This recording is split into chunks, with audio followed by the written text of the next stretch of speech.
Hey guys, Kita here, and today we're gonna do a walkthrough of Okami. All my data on my memory card has been deleted, so I thought this would be a good time to make a walkthrough of this if any of you guys are struggling.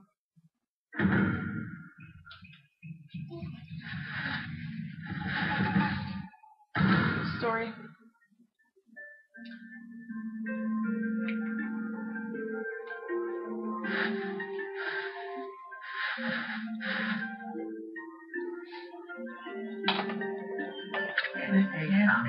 Long, long ago,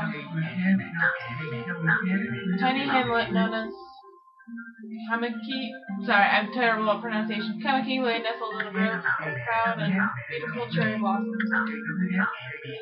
Each and every tree around the quiet burg was honored as a god. However, the village was not without its dark secrets.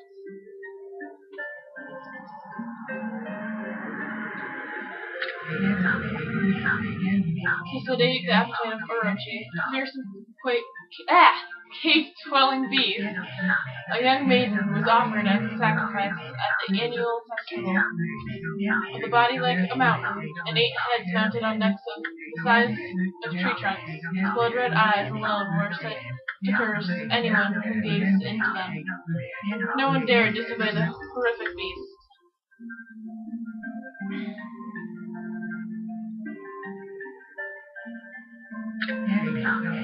When the night of the sacrifice drew near, a mysterious white wolf appeared outside the village. This wolf, its coat as brilliant as snow, was dubbed The wolf kept a watchful eye on anyone who ventured outside the village, and made a habit of patrolling the streets at night. People assumed the wolf to be a familiar of Orochi.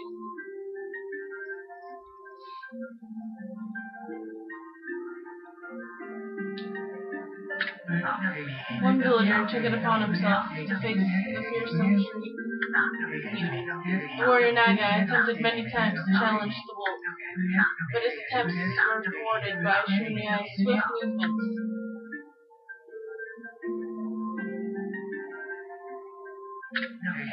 Before long, the night of the first festival had arrived. A white-plumed arrow heralded the coming sacrifice. Piercing the sky, the arrow sunk its shaft squarely into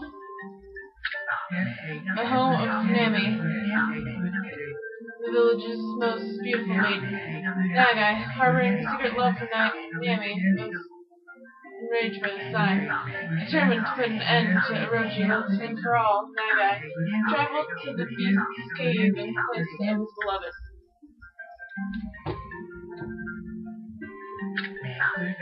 The Moon Cave, a place as dark as evil itself, surfaced Orochi's home.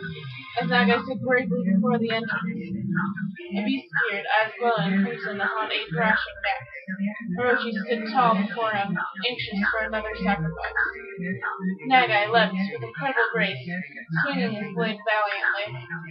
On and on he sliced, well into the moonless night. But Orochi's hide was like steel. The blade left nary a scratch.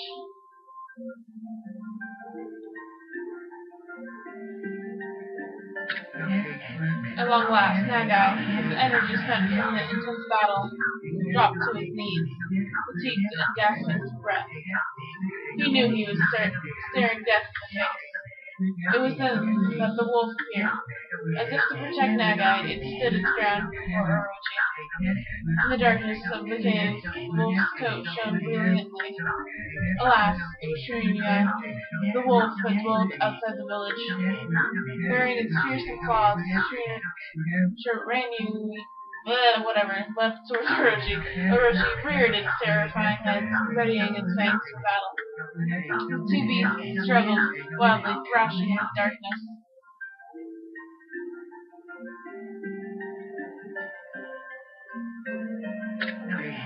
Mysterious and terrifying, the spectacle continued.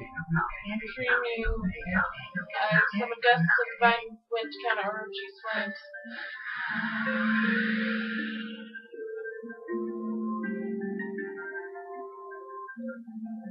As Orochi closed in on Trinidad, sharpened claws glistening, a gigantic tree suddenly sprouted forth, shielding the wolf.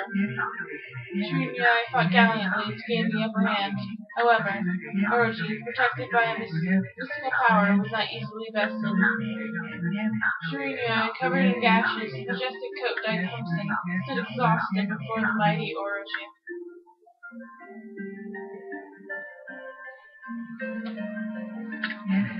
Orochi saw a chance to strike what would be the final blow, but Trinidad refused to give in. With its last ounce of strength, the majestic wolf gazed heavenward and unleashed a mighty howl. Suddenly, the black clouds overhead dissipated.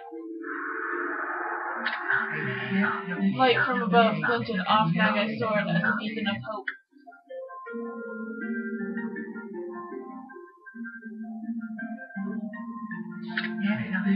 Guided by his sword, Nagai, who had been taking shelter in the shadows, stood proudly to face his adversary.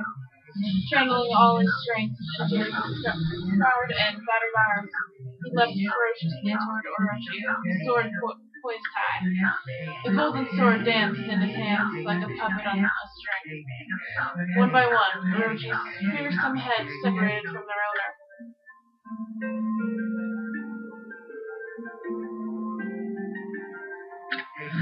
Orochi's broken body collapsed in the lake of its own blood. In that instant, the curse that had plagued the villagers was lifted. As the battle subsided, the sun shone once again into the sky.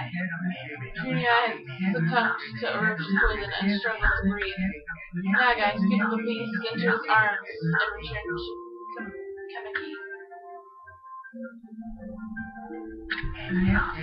When they reached the village, Trinidad was no longer moving.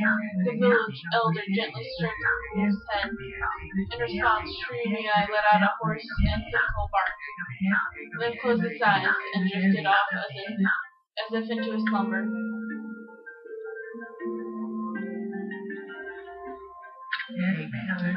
Peace had at last returned to Kamiki village. In honor of Trinidad's heroic exploits, the villagers erected a new shrine and placed the statue of the wolf within it. Nagai's sword was christened. I'm not even going to try to pronounce that. Sukumai and placed inside the moon cave. The villagers all looked forward to an age of endless peace.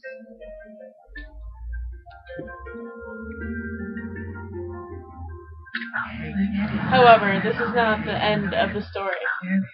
There is more to this tale than most people know. 100 years had passed since Nagai and Trini's heroic exploits. It has happened so quickly that no one in the village even took notice.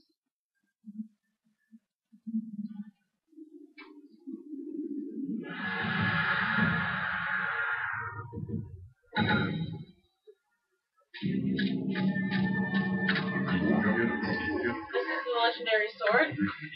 This is Sakuyomi, the sword that banished the dread Orochi? No, it couldn't be. It's just a legend.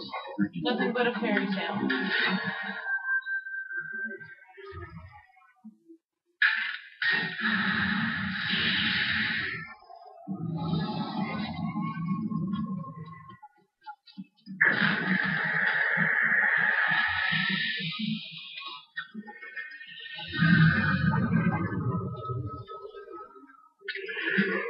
Oh, he who seeks power, he who has broken my bonds.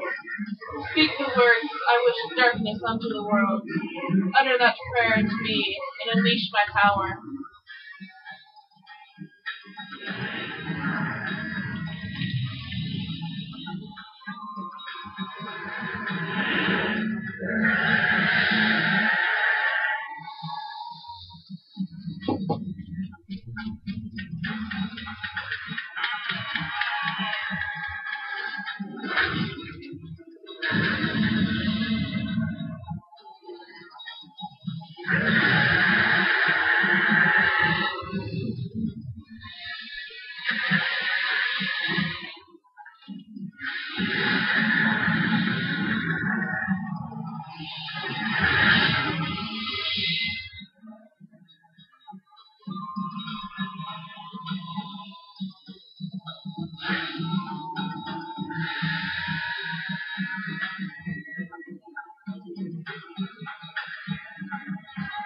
A horrible tragedy suddenly swept over the land. However, there was one village that seemed to escape this terrible curse. The tiny settlement of Okami village enjoys protection from a sacred tree. It is here that the real story begins.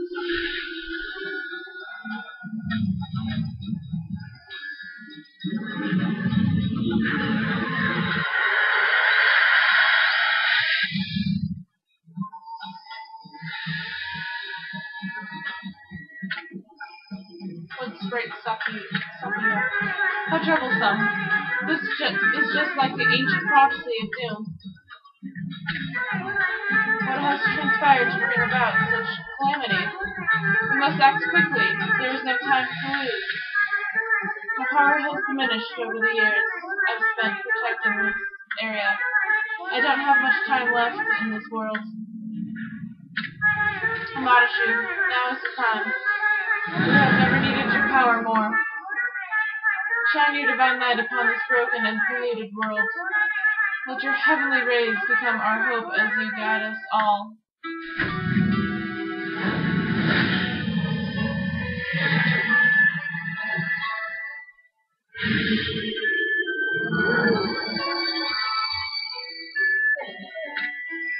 Okami Amadashu. Ah, such divine white light, such beauty and grace. The only one capable of such a wondrous spectacle is none other than our mother and the origin of all that is Amadashu. How delightful to see that the Savior whose brave sacrifice sealed away the evil demon so many years ago has not changed one bit. Seeing you emerge after so many years spent as a statue brings happiness to my heart. Sniff.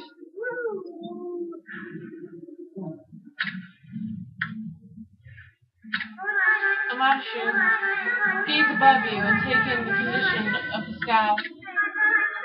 Since your untimely departure from our midst, the world has succumbed to devious and vicious beasts. They have ravaged so fine and bountiful country of Nicotin. But never have the circumstances been worse than they are at this very moment.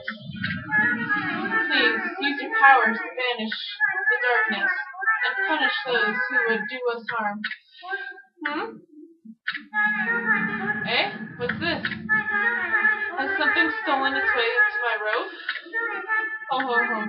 Oh he he he. Ah ha ha ha ha. Phew! What on earth? You again?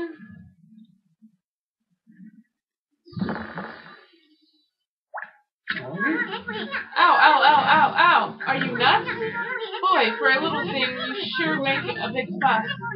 I was just trying to make the conversation a bit more interesting, that's all. Were you napping in my clothes again, Bug? Bug, I've told you 1,000 times not to call me that.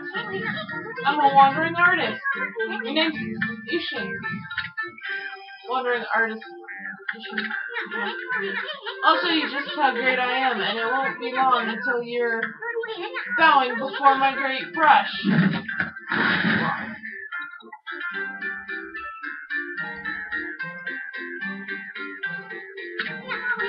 Well, what do you think? Even cuter than the real thing, no?